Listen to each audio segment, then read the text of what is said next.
André Fimelin, bonjour. Vous êtes membre de la section 3 production animale et ancien chargé de mission Europe à l'Institut de l'élevage. Vous avez organisé une séance le 31 mars 2021 qui avait pour thème l'autonomie en protéines pour l'élevage français et européen. Quelle perspective? Quels sont les enseignements de cette séance et vos conclusions? Bonjour à tous. La réponse de notre groupe de travail est claire. La France et l'Europe pourraient se passer totalement du soja importé, car c'est là le point sensible de ce débat. Mais revenons d'abord au contexte actuel. Pourquoi cette dépendance ancienne du soja importé pose-t-elle problème aujourd'hui? Cette dépendance de l'élevage européen au soja américain date du début du marché commun il y a plus de 60 ans. Là, l'Europe avait dû concéder le libre accès du soja des États-Unis en contrepartie de la protection de notre marché céréalier. Depuis, avec les différentes réformes de la PAC, cette dépendance s'est réduite, mais elle a perduré jusqu'à maintenant. Et la pandémie sanitaire actuelle a remis la souveraineté alimentaire et notamment l'autonomie en protéines, en alimentation humaine et animale, au rang des priorités nationales. Dans le secteur de l'élevage, la dépendance est particulièrement forte puisque plus de 90% du soja consommé en Europe est importé, soit plus de 30 millions de tonnes pour l'Union européenne, dont 3,5 pour la France, ce qui représente près de 2 millions d'hectares. Et le Brésil est devenu notre principal fournisseur. Or, cette culture du soja au Brésil concentre de nombreuses critiques. C'est une quasi-monoculture avec des variétés OGM sur d'immenses surfaces, souvent acquises par déforestation et nécessitant des quantités croissantes de pesticides dont la moitié des matières actives sont interdites dans l'Union européenne. Voilà les faits. La réalité d'aujourd'hui qu'il faut bien prendre en compte. Nous avons changé de produit et de fournisseur. D'où cette question légitime.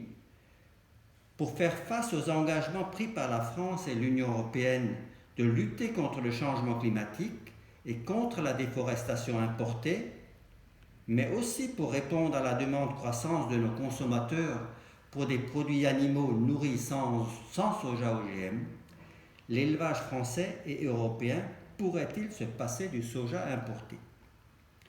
Pour répondre à cette question, quelles sont nos propositions?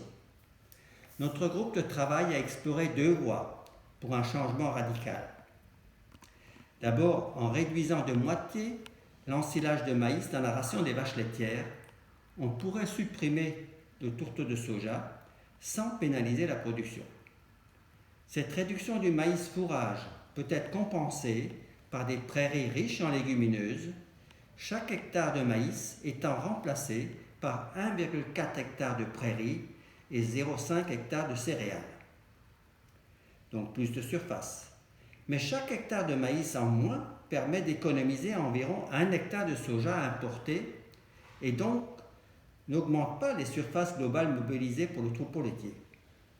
Il s'agit là d'une étude pilotée par l'Institut de l'élevage, IDEL, en collaboration avec l'Académie, à paraître prochainement. Parallèlement, en multipliant par 4 les surfaces actuelles en soja et en affectant l'essentiel de cette production aux volailles, on pourrait aussi viser une quasi-autonomie pour cette filière qui, elle, est très dépendante du soja et ne peut pas utiliser d'autres protéines aussi facilement. On pourrait aussi proposer d'augmenter les surfaces, notamment de multiplier par 3 les surfaces en pois févrole, mais en privilégiant plutôt leur association avec des céréales, car ces mélanges sont nettement plus résilients, plus résistants aux maladies et aux parasites, mais aussi plus réguliers dans leur rendement. Ainsi, pour la France, la combinaison des deux voies, la suppression du soja à tous les bovins et l'augmentation des cultures de légumineuses, permettrait à notre pays de réduire ses importations de soja de 80%. En y ajoutant une meilleure valorisation des protéines de l'herbe et en renforçant la part des protéagineux dans l'alimentation animale, on pourrait donc se passer totalement des importations de soja. Pour l'Union européenne, on pourrait également tendre vers l'autonomie totale, mais pas pour chaque pays, en ajoutant aux 2 voies précédentes la division par 2 des consommations de soja par les ports, une réduction qui a déjà été réalisée en France au cours de la dernière décennie. Alors concrètement pour la France, comment fait-on? Pour concrétiser cette autonomie de soja pour la France, il suffit de mobiliser 2 millions d'hectares de légumineuses supplémentaires, dont 1 million en prairies riches en légumineuses, trèfle et luzerne, et un autre en culture à graines, de soja en priorité pour les volailles, mais aussi de pois févrole associés à des céréales pour une utilisation en ensilage ou en grains.